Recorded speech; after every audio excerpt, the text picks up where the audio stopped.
이렇게 선거관리를 불공정하게 하고 중립성을 훼손해서는 안 된다는 결과까지 생깁니다. 그래서 내가 우리 포럼 전체 회의를 서울에서 해야 될 것 같고, 그래서 이 선거관리 중립성과 공정성을 어떻게 좀 회복시키는 방안을 법률적 지식과 선거관리 경험을 좀 되새겨보면서 법률의 변화가 해보니까 제도 개선해야 할 게 몇 개 있더라고요. 그래서 오늘 그걸 좀 핵심적으로 좀 말씀을 드리겠습니다. 이 자료는 안 만들었죠? 그냥 말씀만 좀 드리겠습니다. 제가 한 5, 6분 정도 말씀 좀 드리겠습니다. 어쨌든 지난 대선에서 선거관리위원회가 사전 투표 부실 관리한 거, 공직선거법 해석하고 집행에 관련해서 자의적인 그런 이 다파적 해석들을 많이 했던 거 여러분들 다 언론을 통해서 다 아실 겁니다. 특히 개표 부정 문제도 아까 우리 인천 대표님 말씀하셨는데 여러 가지 이문들을 우리 국민들이 가질 수밖에 없는 그런 행태들이 많이 있었거든요. 어쨌든 이거는 선거관리가 불공정하고 중립성을 벗어나게 되면은 국민적 신뢰에 타격이 있을 뿐만 아니라 세계 10대 경제 강국이 대한민국의 민주정치에 대한 이 세계 선진국가의 위상 자체도 우리가 무너져버리거든요. 그래서 이거 바로잡아야 되기 때문이야. 중앙선거관리는 헌법상 독립된 기관입니다. 이 법률 조항에 대해서 말씀을 안 드리겠습니다. 헌법에 선거관리위원회를 중앙선거관리에 둔 것은 세계적으로 몇 군데밖에 없는 헌법입니다. 우리가 이승만 정부 때 3.15 부정선거를 꺾고 나서 이공화국 헌법을 만들면서 이 중앙선거관리위원회를 헌법기관을 격상화시켰거든요. 그리고 법이 하위법률이 이 선거관리 법에 의해서 지금 현재 중앙선거관리위원회와 지역선거관리위원회 구성, 조직, 기능, 역할들이 전부 다 여기 법률에 근거해서 운영이 되고 있는데요. 지금 아시다시피 중앙선거관리원 9명 중에 국회가 3분, 대통령이 3분, 대법원장이 3분을 이렇게 다 임명 내지 지명을 해서 구성하게 되게 됐는데, 그리고 또 요즘 문제된 조혜주 선거관리위원회 상임위원이지 않습니까? 이거 호선으로 선출하게 되어 있는데 사실상 대통령이 지명한 사람이 상임위원을 하거든요. 그러니까 대통령이 지명하고 국회에서 다수당이 또 2명 뽑고 대부분 대통령 3명 지명하고 대법원장 또 지금 김명수 대법원장이 참 우리가 같은 법조인이지만은 정말 자격 없는 사람 대법원장이 있거든요. 이놈도 이게 단파적으로 옛날 소위 말해서 자체적으로 이런 무슨 연구회를 만들어 갖고 좌파 성장의 판결을 되게 많이 하는 사람이에요. 보면은. 근데 이분이 들어와서 대법관을 말이죠. 문재인 정부 때 한 3명인가 4분 추천해서 지금 대법관 14명 중에서 반 이상이 지금 8명이 좌파 성향의, 좌파라고 진보 성향이라 하는데 이렇게 구성되고 지금 노정이 지금 대법관을 선거관리위원장으로 지명을 하면서 노정이도 자기 소위 말해서 옛날 무슨 법 연구회에 자기 소위 회원들이었거든요. 지명을 하니까 대법원장하고 노정이하고 다 대법관을 다 연결이 된다 이겁니다. 그리고 노정이는 누구냐? 이재명이 선거법 위반 사건의 주심 판사였어요. 참 이게 이상하게 막 얽혀든 거예요. 그래서 이 선거관리위원회 구성부터 당파적으로, 편파적으로 운영될 수밖에 없는 그런 의심을 우리가 국민들이 갖게 돼버린 겁니다. 이번 특히 노정이 선거 관리하는 거 보니까 사전투표 날 사무실에 출근도 안 하고. 나오지도 안 하고 집에 있었고 뭐 이게 도대체 이렇게 사전투표 관리가 있을 수는 없는 거 아닙니까? 뭐 언론에 다 있어서 말씀을 안 드리겠는데. 그리고요 또 선거관리위원회는요 원래 법에 보니까 참 이상한 게 위원 과반수 출석으로 개의를 해서 출석 과반수 찬석으로 이결한다고 규정됐는데 위원장이 가부 동수인 경우에는 위원장이 결정권을 갖게끔 법이 만들어져 있어요. 이게 지금 우리 일반적으로 우리 법원에서 이 시민사회단체 이 여러 가지 회칙이나 정관들을 해석할 적에 이렇게 가부 동수인 경우에 의장 대표자나 의장이 결정권을 가진다는 규정을 전부 다 무효시켰거든. 이거 헌법의 평등권에 위반된다 그래서. 근데 이 법 자체가 이렇게 또 돼 있더라고요. 선거관리위원회 구성을 누가 합니까? 국회, 입법사법행정 세 개의 이 권력기관이 평등하게 하는데 대법원장이 임명한 중앙선거관리위원회 위원장이 지금 관행상 중앙선거관리위원장이 됐는데 그러면 대법원장 임명상 내 투표권을 4개 행사한다는 거 아닙니까? 다 그렇게 돼버려요. 이게 문제가 있더라고요. 이 법 개정사항이더라고요. 이거 자체가 이런 법률 개정사항이 발생합니다. 그 다음에 두 번째 지금 보시면은 그러니까 선거관리위원회에서 여러 가지 공직선거법의 해석이나 집행을 함에 있어서 정치적 중립성과 공정성을 훼손하지 않는 쪽으로 운영을 해 나가는데 이런 헌법 합치적 해석이라든가 헌법 정형적 해석을 함에 있어서 편파성이 지금 나타나 버렸다는 거죠. 지난번 선거에 특히 벽보 붙일 때 벽보의 현수막 뭐 이런 거 전부에다가 불리하게 해석해 왔잖아요.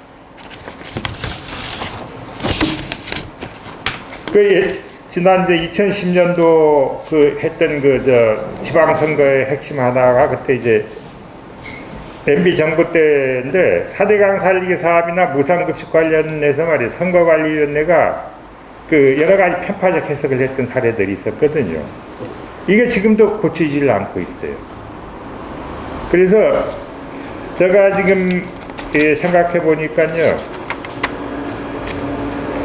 지금 선거관리위원회의 중앙선거관리위원회에서 여러 가지 선거법을 해석하고 집행하는 데 있어서 이결권을 선거관리위원들 9명 과반수 결의해서 결정을 하는데 여기에서 전문성이 좀 부족한 것 같더라고요. 왜 그러냐면은 대법원에서 전원합의체 하게 되면은 대법관 회의를 하기에 앞서서는 대법관 밑에 전부 재판연구관들이 있거든요. 보고서를 전부 작성합니다. 이 사건에 대한 보고서.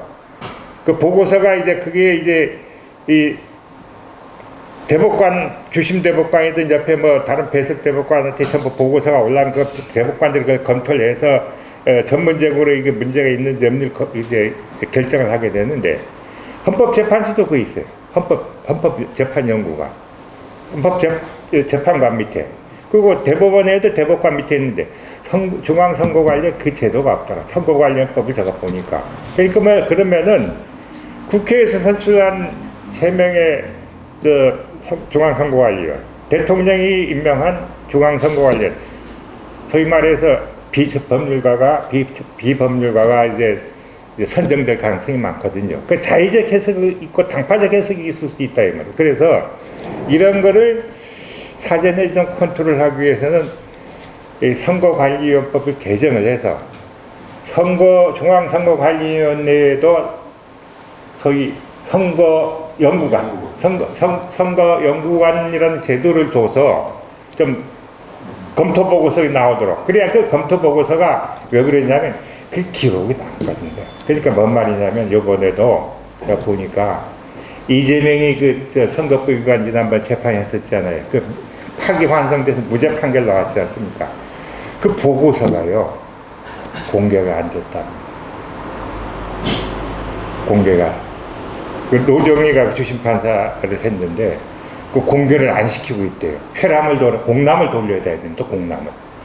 대법관 전체 회는 공람이 돌아야 될까. 그래야 누가 왜 이런 소수 판결을 했는지 아니면 다수 판결을 했는지 결정에 영향을 미쳤는지 전부 나올 거거든요. 그게 공개가 안 되고 있다. 문제가 있다는 거거든요. 내부적으로 공개를 못하고 안 하고 있다. 그러니까 이런 거를 공정하다 볼 수 없지 않습니까? 그래서 우리가 이번에 원래 6월 1일 지방선거도 있고 또 2년 후에 총선도 있는데 이런 기회에 우리가 이 공정과 상식 회복 여기에서 이 제도 개선책을 몇 가지 좀 건의를 좀 할 필요가 있지 않겠느냐 해서 정리를 해봤습니다. 이상 마치겠습니다. 예, 감사합니다. 고개는 경청하도록 하겠습니다. 예, 반갑습니다. 제가 한 10분 정도 말씀을 드릴까 합니다. 검찰개혁이라는 이 말은 우리나라에서 가장 논란이 많고 가장 언론에 자주 등장하는 빅 이슈죠. 빅 이슈로서 이렇게 거론이 되는데 그걸 제대로 이해를 하고 제대로 이렇게 방향을 잡는 그런 거는 참 찾아보기 참 어려운 것 같습니다. 저는 제가 사법시험에 합격한 게 1977년도에 최종 합격을 했으니까 사법시험 합격일로부터 만 45년 동안 법조인 생활을 하고 있습니다. 지금 우리나라의 대법관들보다 훨씬 선배죠. 윤석열 당선자하고 나이 차는 많지는 않지만 또 그 왕창 10수년 선배가 되고요. 그 다음에 지금도 아주 맹렬하게 형사 민사사건 이렇게 변론 활동을 하고 있으니까 검찰 개혁에 대해서 전 나름대로 생각이 없을 수가 없습니다. 더구나 최근에는 지금도 진행 중인데 이런 사건이 있었습니다. 구체적으로 검찰개혁이나 사법개혁이 뭘 의미하는가, 뭘 의미해야 하는가를 갖다가 적나라하게 알 수 있는 사건을 제가 맡아서 변론한 것이 있습니다. 지금으로부터 무려 8년 전에 어떤 젊은 여성이 어떤 남성으로부터 직장 내 같은 직장, 정확하게 말하면 KBS입니다. KBS의 이 직장 상사로부터 이게 성추행을 당했습니다. 성추행을 당하니까 그 여성이 남성을 추행죄로 고소를 했죠. 고소를 해놓으니까 경찰하고 검찰이 수사를 하다가 혐의 없음 결정을 해버렸습니다. 성추행을 당한 건 팩트입니다.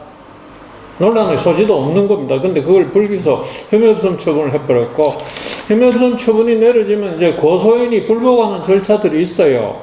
그거 다 했는데 다 통하지를 않았습니다. 그러고 나서 조금 있다가 몇 달 지나가지고 남성이 여성을 상대로 무고죄로 고소를 해요. 무고죄로 고소를 하니까 이번에는 검찰이 이 무고죄에 대해서도 혐의 없음 결정을 해버렸습니다. 그런데 그 남성이 불복 절차를 통해서 재정신청 제도를 통해서 재정신청을 하니까 서울고등법원에서 재정신청을 인용해버린 바람에 이 여성이, 제가 강제추행을 당한 피해자라고 말씀드렸죠. 이 여성이 강제추행을 당한 피해자인데도 무고죄로 공소제기를 당해가지고 1심에서 유죄 판결이 나고 2심에서 유죄 판결이 나게 됩니다. 그렇게 되니까 남성은 여성을 상대로 형사사건뿐이 아니고 민사소송도 제기합니다. 손해배상 소송을 1억 5천만 원 지급하라. 내가 추행 안 했는데도 불구하고 나를 추행범으로 고소하는 바람에 내가 고통을 많이 받았다. 1억 5천만 원 내놔라. 이런 민사소송까지 제기했어요. 그 상태에서 아주 우연한 계기로 제가 무료 변론을 자청해가지고 그 사건에 개입을 했고, 그래서 그 여성의 무고 사건 상고심, 대법원 상고심에 제가 개입을 해가지고 온갖 방법으로 말하자면 투쟁을 했죠. 그래서 대법원에서 파기환송 판결이 됐고, 그 사건이 서울고등법원으로 돌아가서 무죄 판결이 났고 확정이 됐습니다. 그리고 그 다음에 이제 민사사건이 있다고 하지 않았습니까? 형사사건과 민사사건이 같이 진행되는 경우에 있어서는 형사사건이 먼저 진행이 돼요. 형사사건이 진행되면 그 결론 가지고 민사사건 하면 된단 말입니다. 이 여성이 무고죄로 유죄 판결이 확정돼 버리면, 그러면 민사사건 아주 단순하잖아요. 무고가 맞으니까 손해배상 해주라고 판결하면 끝이거든요. 근데 이거는 이제 무고 사건이 무죄로 확정돼 버려 놓으니까, 저는 민사사건에서 반소를 제기했습니다. 이 남성이 처벌은 받지 않았지만 추행한 건 맞다. 그러니까 남성이 여성에게 손해배상을 하라. 이런 이제 반소를 소송을 제기했는데, 서울중앙지방법원 1심 판결은 양쪽 청구 다 기각. 그러니까 법원에서는 우리는 모르겠다 이겁니다. 우리는 모르겠으니까 알아서 해라. 이런 판결이죠. 양쪽 청구 다 기각했고. 그래서 양쪽 다 항소를 해가지고 또 1년 다투어가지고 결국은 이 여성이 승소를 했습니다. 8천만 원 위자료를 지급하라. 이렇게 이제 판결을 받았죠. 그 민사가 확정된 상태고, 그래서 일단 1차적인 목표를 달성했는데, 근데 남아있는 것이 이제 이 남성을 형사처벌을 시키는 문제. 고소장 새로 내놨습니다. 강제추행죄, 무고죄, 모해위정죄, 사기미수죄, 이 죄가 잔뜩 늘어났죠. 그리고 KBS에 대해서는 이 남성의 징계를 요구를 하고 있는 중이고, 그 절차가 지금 진행되고 있습니다. 그게 만 8년 동안 진행되는 거예요. 왜 만 8년 동안 진행되고 있느냐? 검찰권이 남용되었기 때문입니다. 검찰권이 잘못 행사되었기 때문에. 이런 구체적인 사례를 보면서 도대체 뭐를 고쳐야 검찰 개혁이 되느냐를 논의를 해야 되는데, 우리 정치권이고 형사소송법 합계고 이런 구체적인 이야기 아무도 이야기하지 않습니다. 막 거대 담론만 이야기합니다. 무슨 공수처를 설치하느니, 그 다음에 또 무슨 검수완박을 하느니, 검경수사권 분리가 어떠느니. 제 입장에서 보면 이런 형사사법 업무에 지금 45년을 보고 있는 사람 입장에서 보면 미안한 이야기지만은 헛소리들을 하고 있다고 생각을 하는 거예요. 그래서 조금만 이걸 다 자세히 말씀드리려면 시간이 너무 많이 걸리니까 요약해서 말씀드리면, 그러면 검찰권이란 게 도대체 뭐냐? 검찰권은 권한이기도 하고 권력이기도 하죠. 그 다음에 검찰권 남용이라는 게 뭐냐는 걸 기본적으로 이해를 해야 되는데, 자, 검찰권이라고 하는 아주 간단해요. 저는 우리 윤석열 당선자께서 이 아주 단순한 업무만 해왔단 말입니다. 그래서 그게 좀 걱정이란 말이에요. 정치라고 하는 건 굉장히 복합적인 거잖아요. 근데 어쨌든 검찰권이라고 하는 것은 내용은 간단해요. 수사권하고 기소권입니다. 수사권과 공소지휘권, 요 아주 단순한 거예요. 그러면 검찰권의 남용이란 게 무엇이냐? 지금 두 가지로 나눌 수가 있어요. 검찰권의 적극적 남용과 검찰권의 소극적 남용. 적극적 남용은 뭐냐? 어떤 유형의 남용이냐? 범죄 혐의가 뚜렷하지 않은데도, 범죄를 저질렀는지 분명치 않은데도 과도하게 압수수색을 하고 출석 요구를 하고 주변 조사를 하고 이런 걸 막 해나가거나, 또 그 다음에 범죄 혐의를 뒷받침하는 증거가 충분치 않는데도 막 무리하게 공소를 제기해버리는 거, 이게 이제 검찰권을 과도하게 적극적으로 남용하는 것에 해당하는 거죠. 그러면 이런 남용이 지금 얼마나 성행하고 있느냐를 또 보자 이거죠. 이런 유형의 검찰권 남용은 과거에 검찰하고 법원이 한통 속이던 시절이 있었습니다. 우리 사회에. 그때 상당히 성행했었죠. 그때는 이게 경찰에서도 고문도 많이 하고, 그래가지고 그 무렵에는 검사들하고 판사들 사이에는 서로 영감 해사면서, 저도 영감 소리도 들어본 사람입니다만, 이렇게 순망치한, 입술이 망가지면 이빨이 시리다, 검찰이 무너지면 법원도 무너진다, 이래서 하면서 검사들이 대충 기소하면 유죄 추정이 되는 거예요. 그 시절에 상당히 많았던 검찰권 남용 형태죠. 근데 지금은 상황이 굉장히 달라졌습니다. 지금 검찰이 수사를 한다는 것은 압수수색이 가장 기본이에요. 수사의 기본은.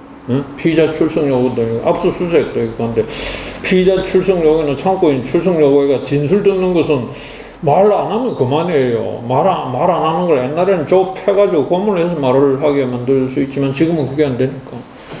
그럼 압수수색이 기본인데 압수수색은 옛날에는 이제 영장 없는 압수수색도 했는데 지금 영장 압수수색 불가능해요. 압수수색 영장은 법원으로부터 받아야 됩니다. 법은 압수수색 영장 상당한 이유가 없으면 발부 안 해줘요. 구속영장 더 심하죠. 그 다음에 수사를 끝내고 공소제기를 했다 이겁니다. 공소제기를 했는데 법원에서 무죄 선고하면 끝이잖아요. 그러니까 지금은 상황이 바뀌어서 이런 종류의 남용은 진짜로 찾아보기가 어려운 실정이다. 이렇게 말씀을 드릴 수가 있고. 그 다음에 이제 검찰권의 잘 안 들려요.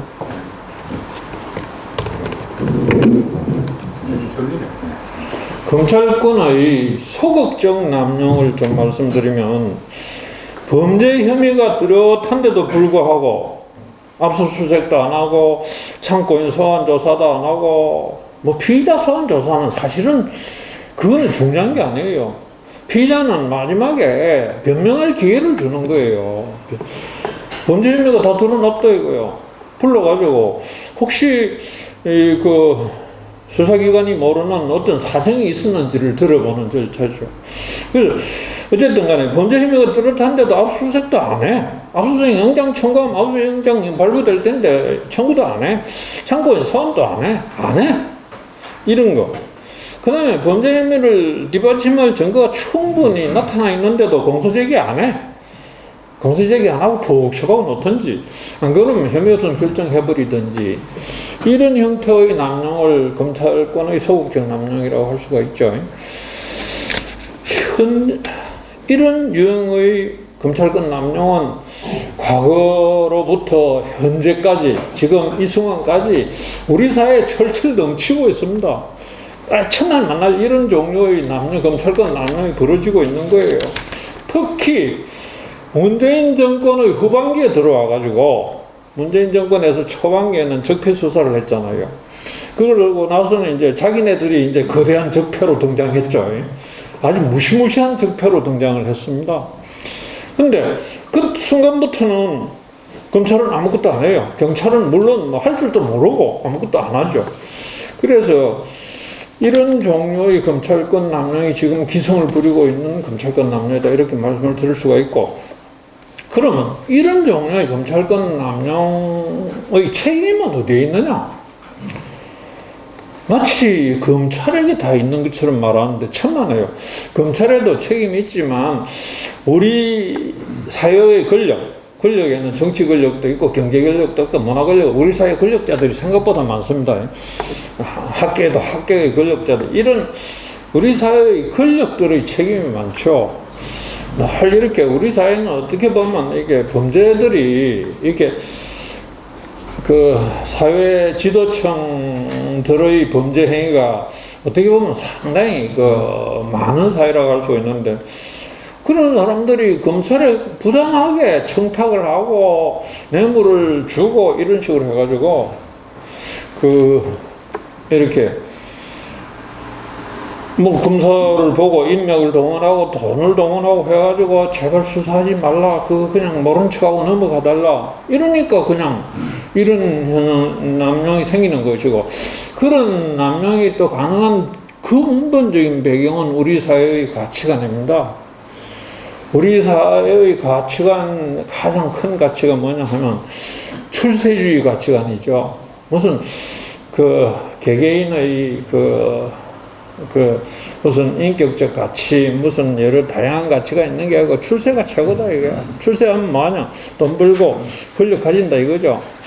그러니까 검사도 출세하고 싶을 거 아닙니까? 그러다 보니까 이런 종류의 남용이 많다 이런 이야기인데, 그러면 이 검찰권 남용에 대한 견제는 어떻게 해야 되느냐? 검찰권의 적극적인 남용에 대한 견제는 그것은 법원이 견제를 해줘야 됩니다. 법원이 견제하는 것으로 충분해요. 검찰권의 적극적인 남용은 검찰 보고 알아서 적극적인 남용하지 말라고 말할 필요가 없습니다. 법원이 제 것이라면 저절로 해결되는 문제예요. 아니, 법원에서 압수수색 발부 안 해줘. 이제 뭐 자료가 시원처럼 안 해주면 되고, 구속영장 기각해버리면 되고요. 증거가 부족한 공소제의가 있으면, 그러면 신속하게 재판 진행해가지고 무죄 판결해주면 되는 겁니다. 법원이 잘못하는 부분들이 우리 사회는 이상하게 사법부에 대한 맹신 같은 게 있어가 법원의 잘못에 대해서는 요즘 조금 다르죠. 김명수 대법원장 때문에, 아니면 노정희 때문에 이런 말이 다른데, 이런 법원의 역할이 시원찮은 부분이 있는데, 법원이 이런 부분을 구체적으로 잘하도록 해야 되는데, 그럼 그 방법은 뭐냐?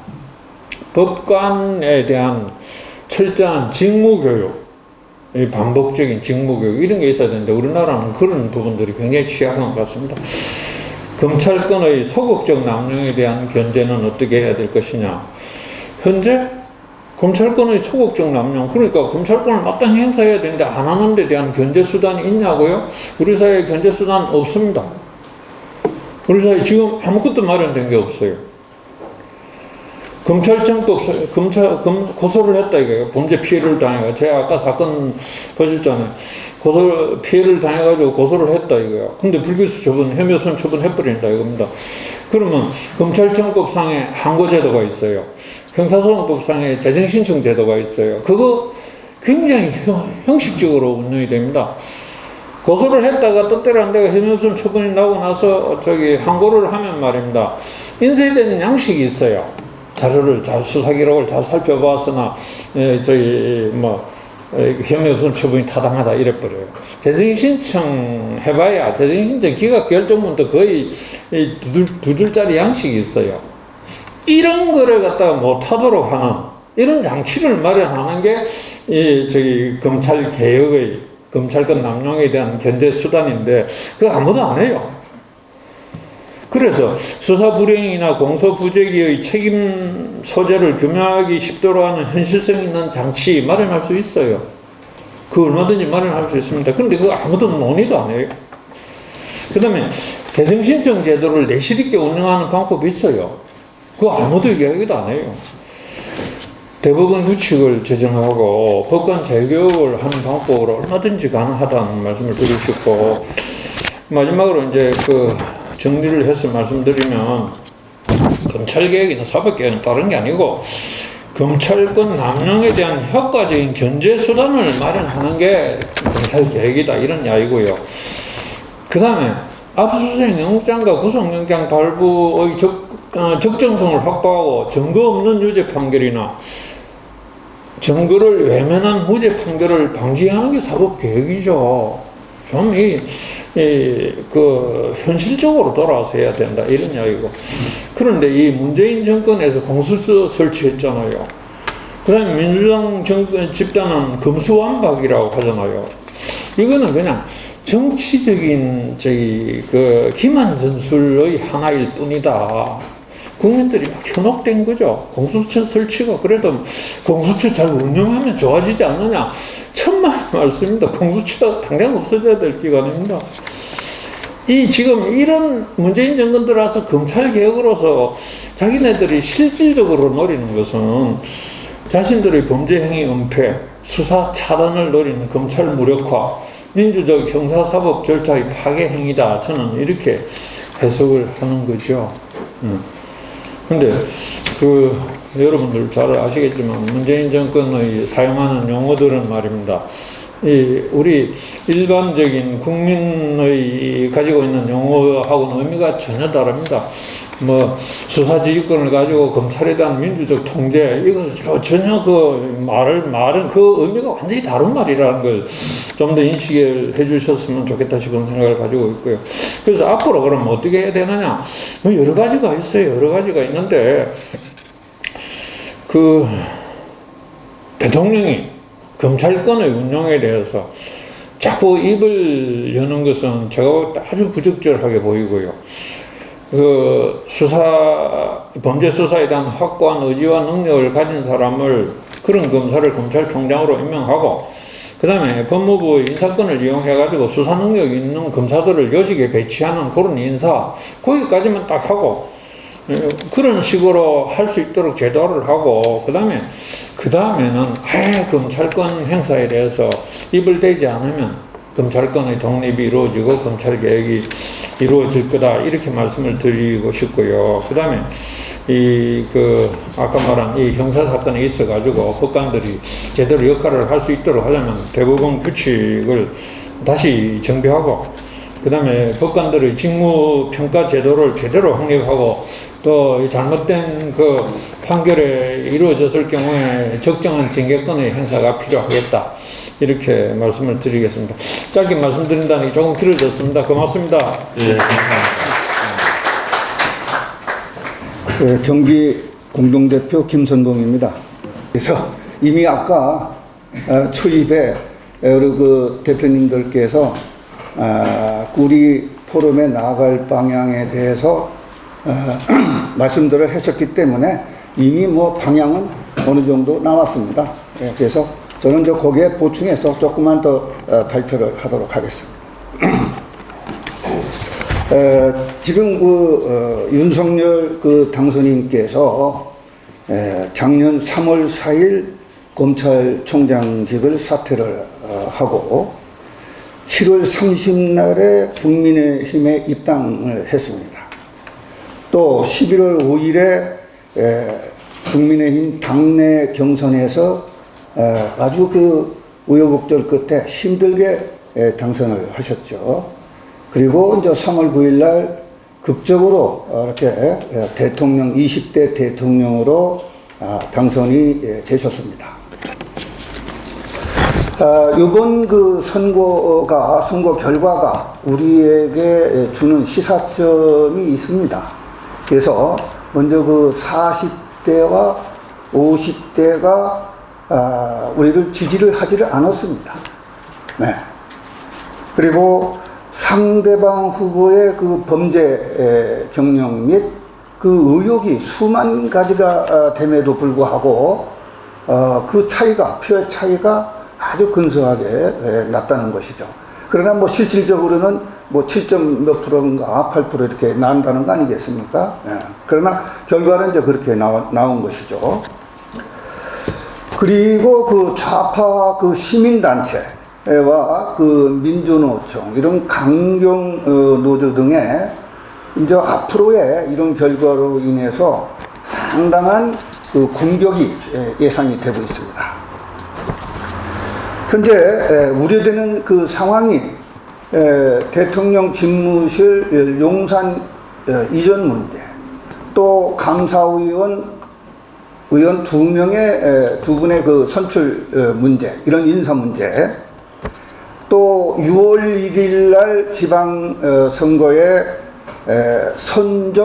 양당의 선점 전략 등으로 이들은 원색적으로 우리를 국민의힘을 또 당선인을 비난을 하고 있습니다.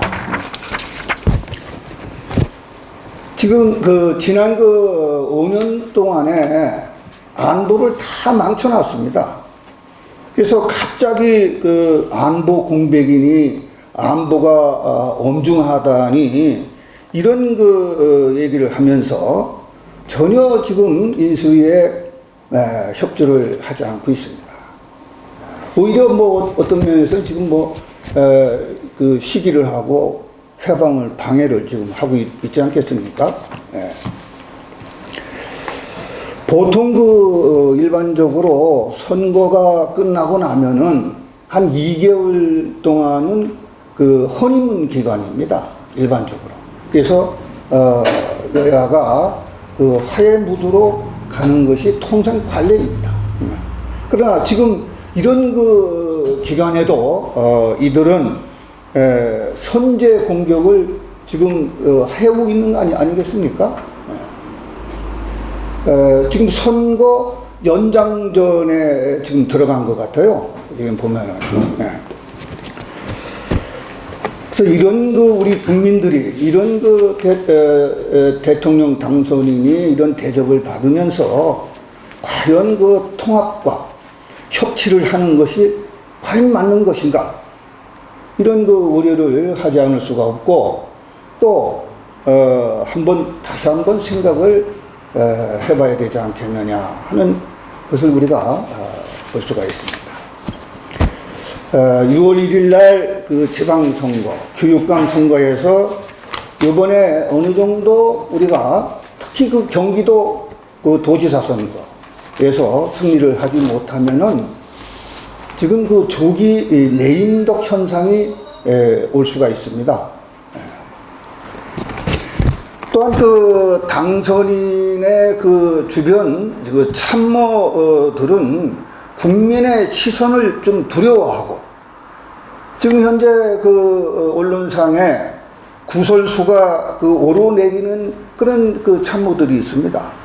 이게 좀 자중하고 신중을 그 기해야 됩니다. 지금 우리 그 포럼이 지방선거에 있어서도 많은 지원과 역할을 해야 할 것입니다. 우리 그 방향이 또한 그 외연 확장을 우리 포럼이 외연 확장을 해야 될 것 같습니다. 그리고 재정적인 문제도 어느 정도는 이제 해결을 하기 위해서는 사단 법인화의 그런 그 검토도 점증적으로 필요하게 검토를 해봐야 되지 않겠느냐 하는 그 방향을 오늘 제가 그 제시를 해봅니다. 저는 그 스포츠 중에서 그 럭비도 상당히 좋아합니다. 그래서 이 럭비는 그 공을 패스를 할 때 여러분들이 잘 알다시피 전진 패스는 없어요. 앞으로 럭비공은 그 전진 패스를 못하고 옆에든지 뒤로 패스를 해야 됩니다.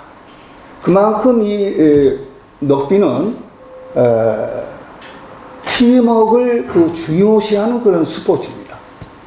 그래서 오늘 이 자리가 그 우리 그 중앙본부와 또 지방의 지역 대표님들께서 모이셨으니까 이런 팀워크를 그 통해서 원팀으로 해가지고 다시 한번 우리가 여기서 심기일전해서 오늘의 그 시간이 되었으면 합니다. 제 발전이 이것으로 마치겠습니다. 감사합니다.